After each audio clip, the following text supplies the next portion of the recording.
안녕하세요. 이번 시간에는 그래서 조선은 기본 정책이 성리학적,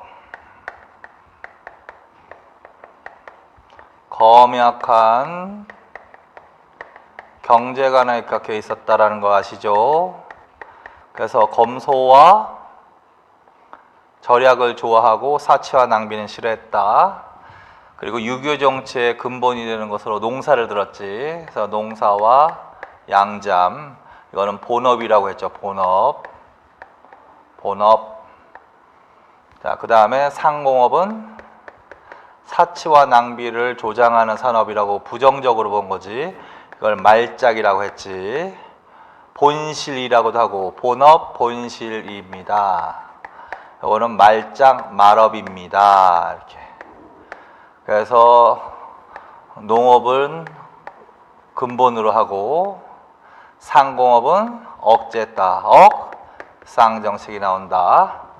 그래서 조선 전기에 이제 뭐다? 농업을 장려하고 농민의 생활을 안정시키기 위한 농민보호책을 실시한 거 맞죠? 오케이.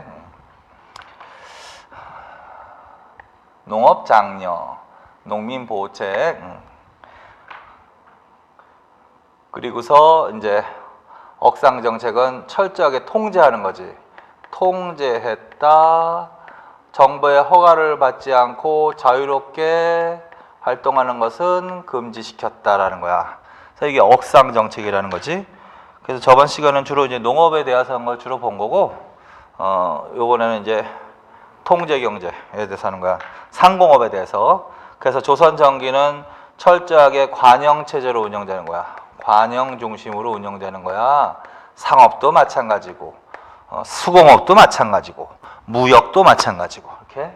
그러면서 이제 여기도 뭐 그렇게 큰 중요한 내용은 많이 없으니까 이제 정리만 잘해 주십시오. 자, 상업에 대한 정책은 무슨 관에 입각했었다? 말업관. 그래서 어떻게 한다? 억제한다. 억상. 그건 다시 한번 확인하면 되는 거고. 그래서 두 번째, 서울에서는 그래서 자유롭게 활동을 내버려 두지 자유롭게 상행위를 금지했단 말이야. 그래서 허가받은 자만이 장사하겠단 말이야. 그래서 거기 한양에서의 상거래를 말하는 거야. 한양에서는 종로, 운종가 거리라고도 한다. 여기에 이제 정부가 관영 점포를 설치하는 거야. 그걸 시전이라고 하는 거지 뭐. 시전. 그래서 이 시전에서 장사하는 사람들을 시전상인이라고 하는 거죠. 시전상인. 그래서 조선 전기에는요, 요 시전상인 하나 정리해놔야 돼. 시전상인은 어디를 중심으로 활동한 상인이다? 한양, 종로, 운종가 거리를 중심으로. 자, 줄 쳐놓으세요. 한양의 종로, 운종가 줄. 그리고 한양에서는 누구만 상행위 하는 게 허가된 사람이다? 얘네들만 허가하고 얘네들 외에 아니면 이 지역이 아닌 다른 지역에서 장사하는 것은 금지했어.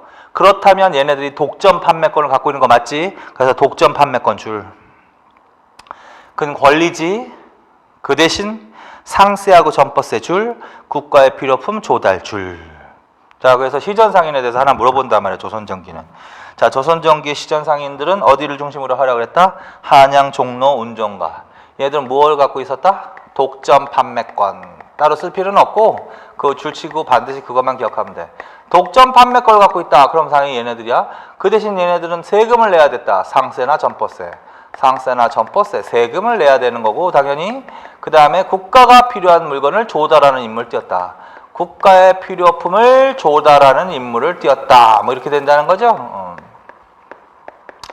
따로 쓰지는 마시고 계속 그것만 기억하면 돼. 자, 그 다음에 그 중에서 시전이 굉장히 많아. 여러 개가 있는데 그 중에서 이 6가지 물품을 취급하는 시전이 가장 규모가 컸어. 그걸 영업전이라고, 유기전이라고 한다. 그래서 유기전 줄쳐놓고 무명, 모시, 삼배, 명주, 종이, 어물 그거 줄쳐놔. 그 6개 물건을 취급하는 시전을 유기전이라고 한 거야. 통틀어서. 여기에는 쌀은 없어. 쌀을 판매하는 시전은 미전 내지는 싸전이라고 하거든. 그건 없는 거야. 그래서 무명, 모시, 삼배, 명주, 종이, 어물. 그 다음에 한양에서의 상거래를 통제하기 위해서 한양에서의 상거래를 통제하기 위해서 통제하는 관청으로 무엇을 설치했다? 경시서줄, 경시서를 설치했다. 경시서줄. 그리고 얘네들이 하는 일이 뭐다? 시전 감독, 난전의 금지, 도량형 통일, 물가 조절 등 그거 쫓아놓으세요. 그래서 얘네들이 한양의 상거래를 해야 돼. 전국 이러지 말고 한양의 상거래를 통제하는 관청으로 경시서를 뒀는데 얘네들이 하는 일이 뭐다? 시전 상인들도 감독하고 그 다음에 난전 금지. 그건 무슨 말이냐면 난전은 허가받지 않고 장사하는 사람들 내지는 지역을 난전이라고 하는 거야. 그래서 난전은 불법 상행위를 말하는 거야. 불법 상행위. 정부는 허가받지 않은 자는 자유롭게 상행위를 허가한다, 내버려둔다, 금지한다. 금지. 그래서 난전은 금지되는 거야. 그래서 조선정계는 난전은 금지. 그걸 금지하는 권한도 경시서. 그 다음에 도량형을 통일하고 물가 조절 등. 그 다음에 세조 때 뭘로 바뀐다? 평시서.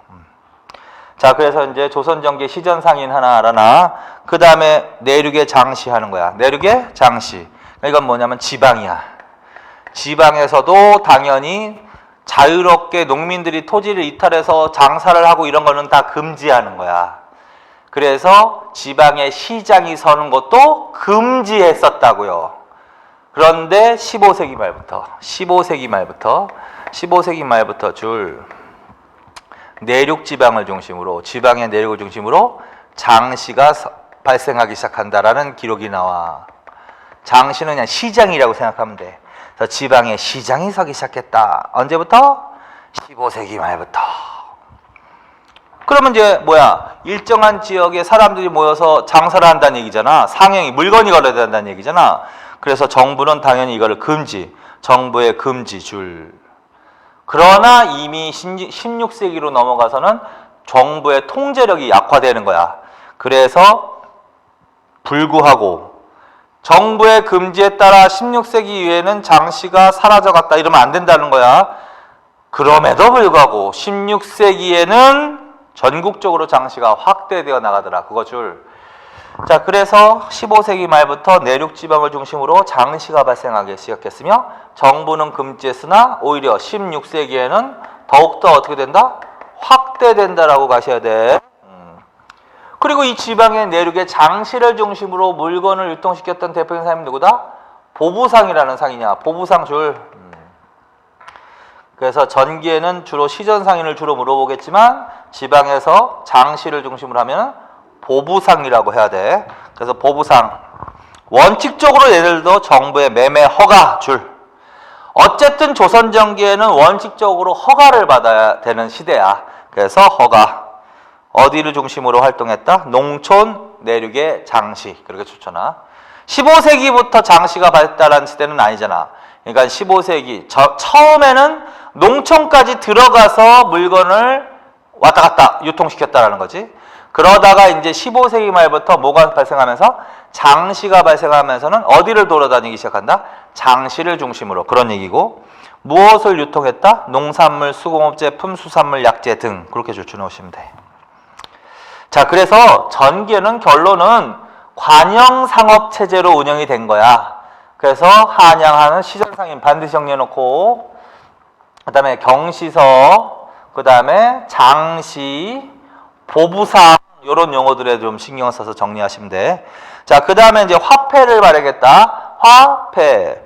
그래서 화폐는 이제 외우셔야 되는데 물론 조선 경제가 자급자족 중심의 농업 경제가 중심이지만 정부에서는 화폐를 발행해서 화폐를 사용하도록 권장은 했단 말이야. 자, 그래서 화폐는 발행했다. 태종 때 뭐다? 저화. 이건 왕으로도 외우세요. 태종 때 뭐? 저화. 이건 지폐지, 지폐. 맨 처음에 발행된 게 이거 공양왕 때지. 고려시대 때 하셨죠. 그래서 저화는 우리나라 최초의 지폐인데 공양왕 때 처음 발행되고 태종 때도 발행된다. 세종 때 발행된 화폐는 뭐다? 조선통보. 조선통보 줄. 왕과 화폐 줄. 태종 저화 줄. 세종 조선통보 줄. 그 다음에 세조 때는 뭘 발행한다? 세조 줄. 팔방통보 줄. 팔방통보. 그 그래서 조선 전기에 발행된 화폐는 요런 화폐가 나와야 돼. 저화, 조선통보, 팔방통보. 그리고 팔방통보는 다른 특징이 좀 있는데 어떤 특징이 있다? 전시에는 화살촉으로도 사용되기도 했다. 그럼 팔방통보로 가는 거야. 이거는 다른 말로는 전패유협전이라고도 합니다. 그래서 따로 써놓으세요. 전패 내지는 유협전이라고도 한다. 자, 그런데 이제 보면 자급자족 중심의 농업경제구조 줄. 그래서 결론 발행은 했지만 유통은 어떻게 해야 된다? 부진. 무슨 말이냐면 일반적으로 사용되지는 않았다는 거야. 그래서 예를 들어서 국민의 대다수인 농민들은 화폐의 필요성을 그렇게 느끼지 못했다는 거지. 그 이유는 자급자족 중심의 농업경제 구조 때문에 그런 거야.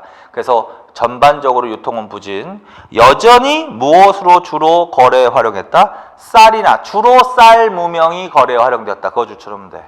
그래서 이것들이 주로 거래에 활용되는 활용되었다. 그러면 안 된다라는 거야.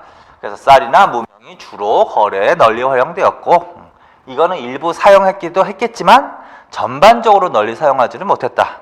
원인은 뭐다? 자급자족 중심의 농업경제 구조. 그 정도만 정리해놓으면 돼. 자, 그 다음에 대외무역으로 갑시다. 자, 대외무역은 이제 조선전기 정치할 때 대외관계하고도 관련이 있다. 자, 그래서 명나라 사신이 왕래할 때 하는 공무역과 사무역 허용했다. 조공과 회사다. 조공무역이다. 그 다음에 금은, 가죽, 마포 등 줄, 비단, 약재, 서점, 문방구 등 줄. 요거는 그전에도 말씀드렸지만 나라와 수출 수입품만 바뀌지 않게 크게 같이 뭉뚱그려서 읽어버렸다라 그랬죠. 요거는 명에 대한 수출품과 주로 양반들이 쓰는 비단, 서적, 약재는 수입품이다. 그 다음에 여진, 국경무역과 조공무역. 그래서 경성경원의 무역소 설치, 차라리 그걸 외우라고 그랬지. 경성경원의 무역소 설치, 한양의 북평관 설치. 그러면 15세기로 가는 거야. 그럼 여진과의 무역을 말하는 겁니다. 주로 무엇이 거래되었다? 무명과 식량 줄. 자, 그 다음에 외나 1번, 동네 외관 중심 줄. 그 다음에 구리, 흑연, 황, 약재 등 줄. 쌀, 옷감, 도자기 등 줄. 그 다음에 15세기에는 내륙정부, 일본 내륙정부는 무로마치라고 해야 되는 거죠. 무로마치 하면 무조건 15세기로 가는 거야. 그리고 이 일본에서 사신이 왔을 때 한양에 묵는 숙소를 동평관이라고 했지. 그래서 동평관 줄. 그 다음에 세종 때 일본에 파견된 사신이 신숙주라고 그랬지. 그래서 신숙주가 그 일본에 다녀와서 견문기를 썼지. 그걸 해동 제국기. 근데 그건 성종 때 편찬되라고, 성종이라고 쓰세요. 해동 제국기는 성종 때 편찬된 거야. 그 다음에 동남아 각국. 자, 15세기에는 어디하고도 교류가 이루어졌다고 해야 돼? 동남아 각국. 유구, 시암, 자와 등 줄. 자, 그래서 이거는 대외관계와 연결시켜서 공부를 하세요. 자, 그 다음에 수공업으로 간다. 수공업은 물건을 만드는 건데 15세기에는 무슨 수공업이 중심이어야 되는 거야? 관영 수공업이 중심이 되어야 되는 거야. 그래서 관영 수공업이 관영 상업체제. 전개는 상업도 관영 상업체제. 무역도 공무역이 중심. 수공업도 관영 수공업이 중심이 되어서 발달했다. 이렇게 하셔야 돼. 이게 대충 15세기란 말이야. 관영 수공업 중심. 그래서 결론은 15세기에는 뭐를 더 정리를 잘 해놔야 돼? 관영 수공업 부분을 좀 잘 읽으시면 돼. 다음과 같은 내용이 나오면 15세기의 상황이야. 자, 그래서 관청 수공업이라고도 한다. 이거는 관청. 자, 공장안 작성, 장인 등록제. 그거 줄쳐놓으세요. 이거 뭐 고려시대에도 대충 이 단어는 나왔잖아. 국가가 필요한 물건을 제작하기 위해서 수공업자를 관리하는 거야. 그 수공업자를 관리하기 위해서 만든 그들의 명단. 수공업자의 명단을 공장안이라고 한다고 해서 공장안이라는 용어를 두고 거기에다가 이제 장인들, 수공업자들, 기술자들을 이름을 등록시키는 거지. 이걸 장인 등록제라고 한다. 그래서 공장안을 작성하고 장인 등록제를 유지했다. 이런 얘기가 나오면 이거 관영 수공업 말하는 거구나. 몇 세기로 간다? 15세기. 그리고 거기에 이름이 등록되어 있는 수공업자들 각국 관청에 소속하게 한단 말이야. 근데 그 중에서 중앙관청에 소속된 수공업자를 경공장 줄. 지방관청에 소속된 수공업자를 외공장 줄. 그래서 경공장, 외공장이라는 용어가 나오면 아, 이거 각급 관청에 소속된 수공업자들을 말하는 거구나. 그리고 얘네들을 통해서 필요한 물품을 제작, 공급하게 하는 것, 시스템. 이거를 관청 내지는 관영수공업이라고 한다. 주로 무엇을 제작했다? 의류, 활자, 무기, 문방구, 그릇 등 줄. 자, 그리고 구체적으로 간다. 자, 그래서 조선 전기에는 공장안을 작성하고 장인들을 등록시켜 놓고 그 장인들을 각급 관청에 소속하게 한 다음에 경공장, 외공장, 각 관청에서 필요한 물건을 만들게 하는 거지. 그때 이제 그 기술자, 장인들을 동원해서 국가가 필요한 물건을 만들게 하는 기간이 있어. 그거를 부역동원이라고 한다. 부역으로 동원. 그게 무슨 말이냐면 역의 의무라는 게 있잖아요. 조선시대 백성들은 역의 의무가 있는데 수공업자들도 역의 의무를 담당하는 애들이야. 얘네들은 기술이 있기 때문에 그 자기의 기술력을 제공하는 의무야. 그걸 부역동원이라고 하는 거야. 그래서 부역동원되는 기간이 있는 거야. 그래서 부역동원 줄. 근데 이 부역동원되는 기간에는 수공업자들은 먼저 정부가 주문하는 물품을 제작해서 생산해야 되는 기간이거든. 근데 그 기간 동안은 정부의 물건을 어떻게 제작해서 납품해야 되기 때문에 자기 자체적으로 생산활동을 못할 수가 있는 거잖아. 그러면 생활이 그런데도 불구하고 보수는 지급하지 않더라는 거지. 식비 정도만 지급, 줄. 식비 정도만 지급. 녹봉 X. 그래서 부역으로 동원되는 기간 내에도 일단은 국가의 주문품을 제작해서 납품해야 하지만 자기의 책임량을 초과만 하면 달성을 하면 그 초과된 물품을 따로 사적으로 판매가 가능했다. 자신의 책임량을 초과한 물품 판매 줄. 그런데 365일 부역으로 동원되는 게 아니거든. 동원되는 기간 외 기간도 있거든. 그래서 동원되는 기간 외 줄. 공장세를 납부하고 사적으로 판매 줄. 여기서 가장 잘 나오는 얘기는 부역으로 동원되어 정부의 필요품을 제작, 납품하였다. 그러면 관청수공업이라고 해야 되고 조선 전기로 가야 돼. 이 경우에 보수가 지급되었다. 녹봉이 지급되었다. 그러면 안 된다고. 식비 정도만 지급되었다. 그래서 그거. 자, 그래서 결론. 전기에는 무슨 수공업이 중심이었으나 관청수공업 중심 줄. 근데 몇 세기에 들어가면서는 16세기 줄. 뭐가 해이해지면서 부역제가 해이 줄. 관청수공업이 침체하고 민간수공업이 발전하기 시작한다. 자, 그래서 15세기에는 관청수공업이 중심이었으나 16세기 가면 뭐가 해이해지면서 부역제가 해이해지면서 반드시 줄쳐놓으세요. 이미 16세기부터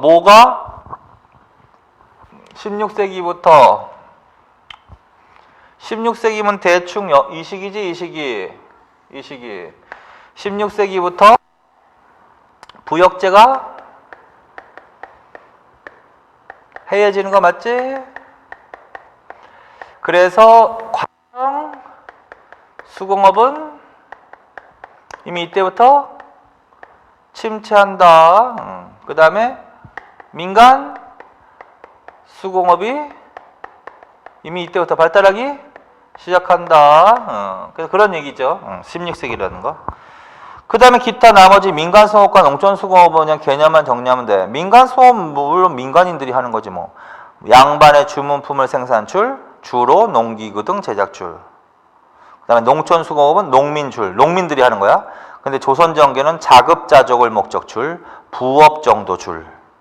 그래서 조선전기에 농민들이 사는 수공업은 농촌수공업이라 하는데 전기는 주로 무엇을 목적으로 해야 돼? 자급자족 목적, 그 다음에 전문적으로 아니고 부업 정도로 하는 게 일반적이다. 그래서 그렇게만 줄쳐놓으세요.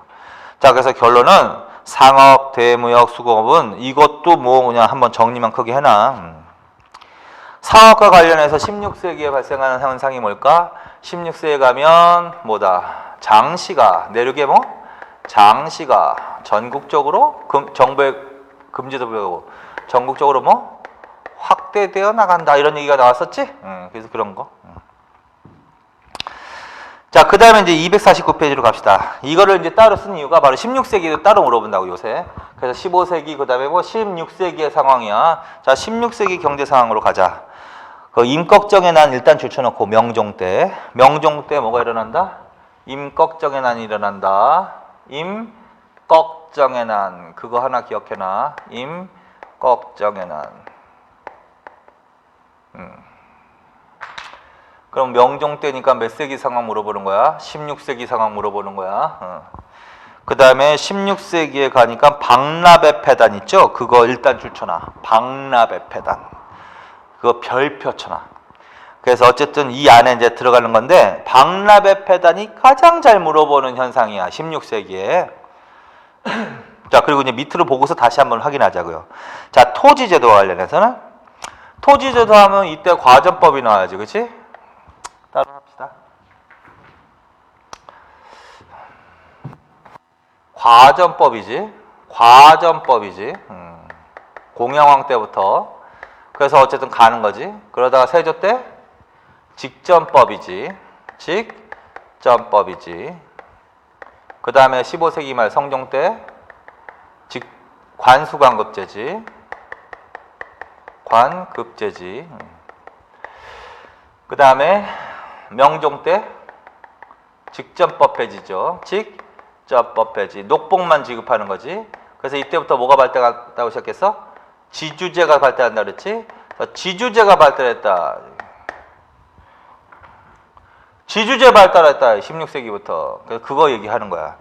근데 이제 배경은 이 토지도 변천할 때도 했잖아. 그래서 한번 읽어. 15세기 말부터 불법적인 토지 변경으로 인해 농장 형성. 그거 좋잖아. 그거는 이 토지제도 변천과도 관련이 있다는 거죠. 점차 이렇게 발전해 갈수록 관리들의 토지 지배력이 약화되는 거지. 전주로서의 권한이 약화되는 거지. 그래서 토지 사유 욕구가 증가한다 그랬죠. 토지 사유 욕구가 증가하면서 불법적인 토지 변경이 확대되기 시작한단 말이야. 15세기 말보다 특히 더.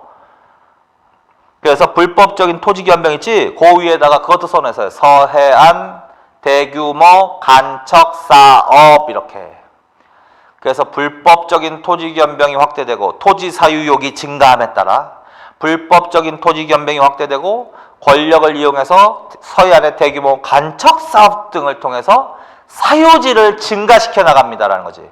그래서 15세기 말부터 뭐가 형성이 된다? 농장이 형성되기 시작한다. 16세기 가면 그런 현상이 더 확대된다. 그래서 농장이 더 확대된다. 그리고 농장은 소유권이 있는 토지다. 그래서 결론 뭐가 발달한다? 지주제 발달.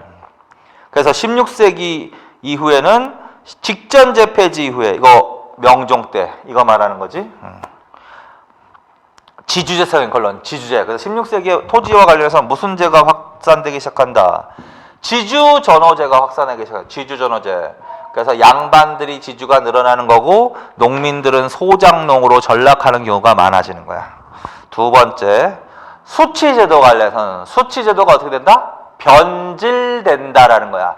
수치제도가 몇 세기에 변질된다? 16세기에 변질된다. 16세기에 수치제도 변질하면 나오는 대표적인 게 박나베 패단이라고. 박나베 패단. 자, 그래서 박납이라는 개념을 반드시 알아두시라는 거야. 이게 제일 잘 나오는 건데. 박납은 무슨 세금과 관련돼서 나타난 제도입니다. 공납제도. 호외부가에서 특산물을 걷는 제도인데 그 특산물로 걷다 보니까 납부 절차가 까다로운 거야. 그래서 대신 내주고 대가를 챙기는 박납이란 제도가 전기부터 있었다고.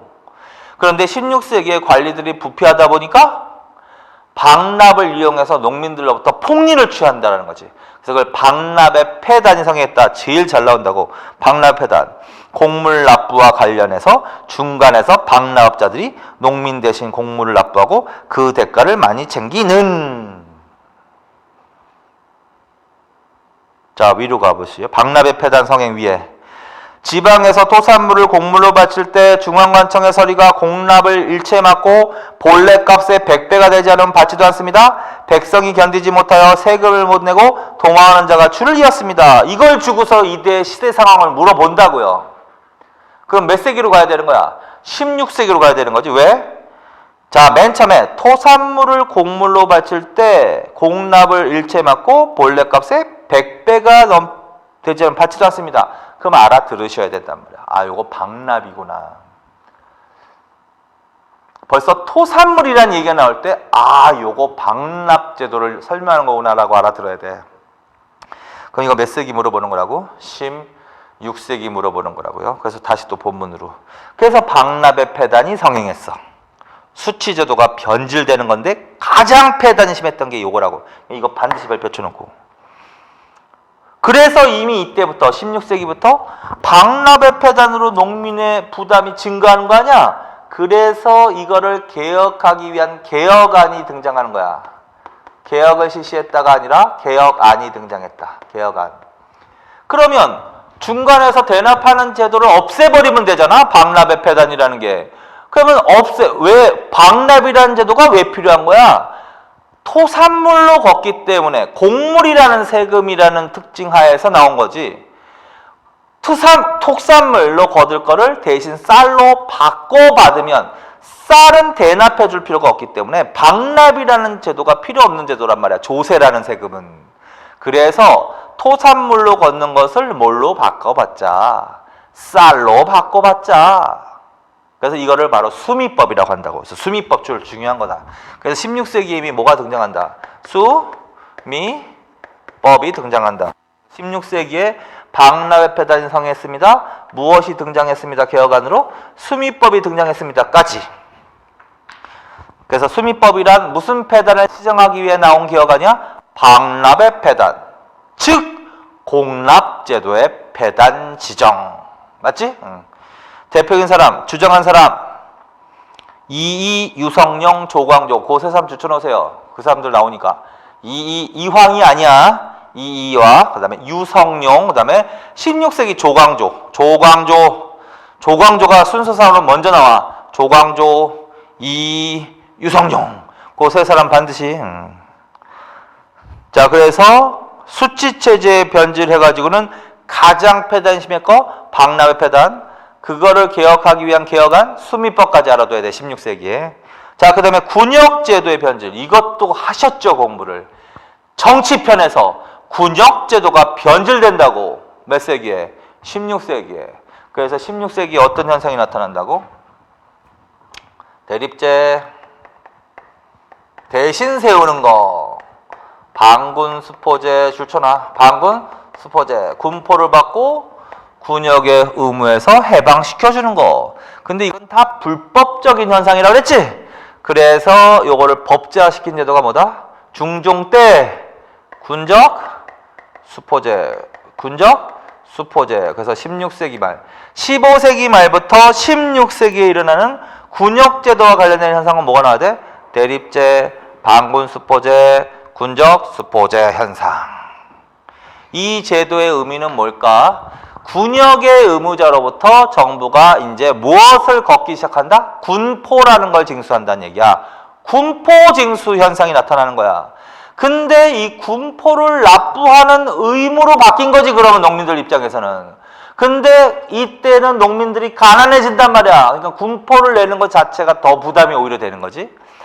그래서 이 과정, 군포를 징수하는 과정에서 뭐가 일어나기도 한다. 폐단이 일어나기도 한다.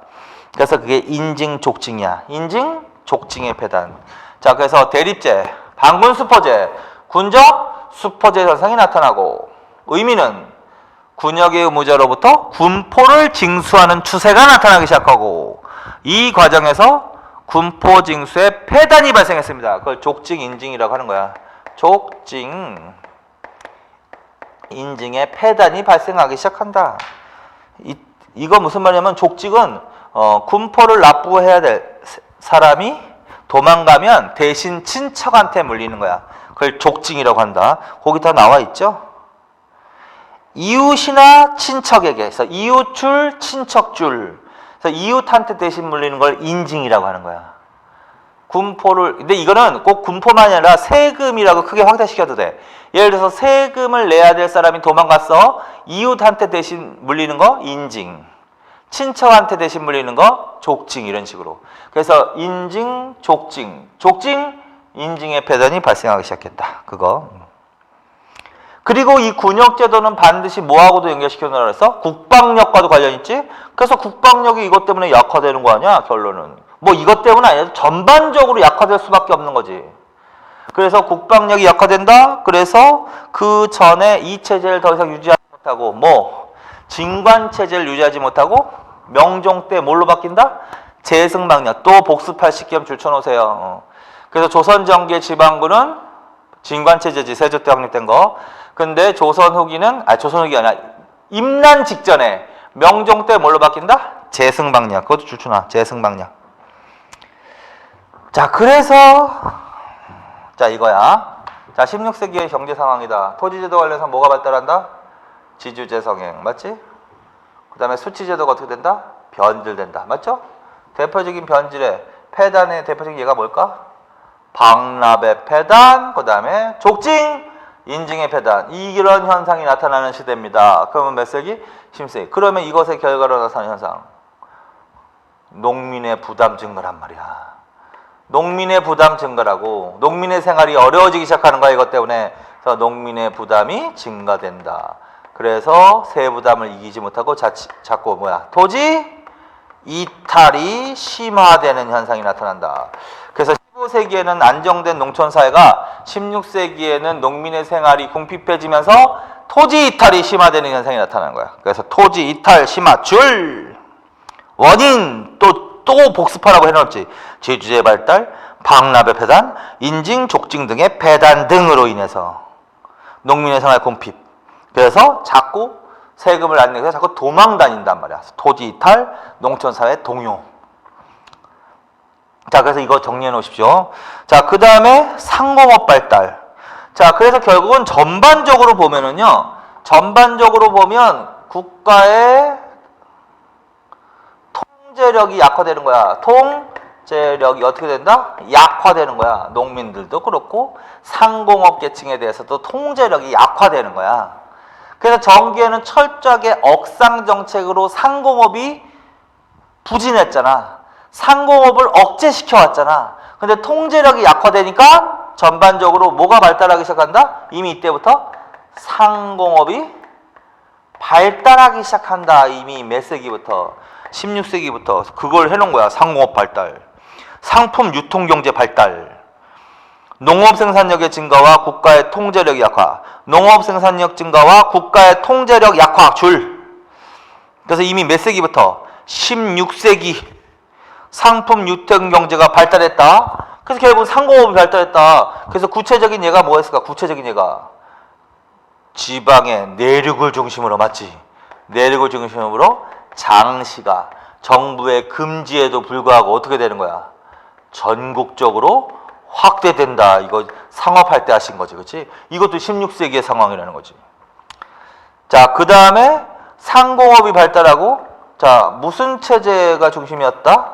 관영 체제가 중심이었지, 전기에는. 근데 관영 체제를 이제 침체하기 시작하는 거야.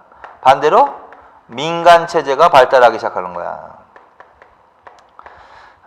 그래서 대표적인 예를 뭐 있다? 16세기에 뭐가 해이해진다? 부역제 또한 해이해진다. 군역제도도 해이해지는 거고 부역제도도 해이해지고. 그래서 이미 16세기부터 무슨 수공업이 침체하기 시작한다? 관영 수공업은 이미 이때부터 침체하기 시작한다. 그 다음에 무슨 수공업이 발달하기 시작한다? 민간 수공업이 발달하기 시작한다. 이거 아까 하신 거잖아, 그치? 자, 그래서 요게 다 몇 세기의 상황이다? 16세기의 상황이다. 자, 이 시기의 상황을 정확히 이해하고 있어야 돼. 왜 그러냐면 이러한 현상이 조선 후기로 가면서는 더 확대됩니다. 축소되는 게 아니라 더 확대되는 거야. 그래서 조선 후기에는 결론적으로 상공업도 발달하는 시대로 가는 거야. 조선 후기에는 전부 다 관영체제는 침체하는 거야. 민간체제가 발달하는 시대야. 16세기에 수치체제가 변질이 돼서 농민의 생활이 어려워진 거야. 그래서 조선 후기에 수치제도 개편이라는 개혁안이 나오게 되는 거야. 그래서 조선 후기를 이해할 때도 요 상황에 하에서 바로 이어져 나가는 거니까 16세기의 상황을 정확히 정리해 놓으세요. 그 다음에 다시 위로 가세요. 임꺽정래나 명종, 그거 기억하세요. 날 가능성이 있는 밀란입니다. 그래서 임꺽정은 백정 출신이거든. 백정 출신이야. 백정. 그래서 걱정이 나오면 아 요거 몇 세기 물어보는 거구나. 그래서 16세기 물어보면 하면서 반드시 사료지문 읽어보세요. 그러면 이때 시대적 상황 이렇게 물어보면 이거 16세기 물어보는 건데 그럼 정치를 물어보면 사화도 나올 수 있고 붕당 정치가 시작되었다 나올 수 있지. 16세기 말 선조 16세기 전체적으로 물어보니까. 그 다음에 대외관계는 머릿속으로 한번 복습하는 거야.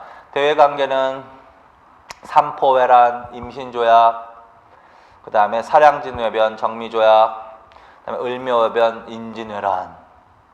이때 비변사가 설치되는 시기지. 그런 거. 그 다음에 지방군도 변하죠.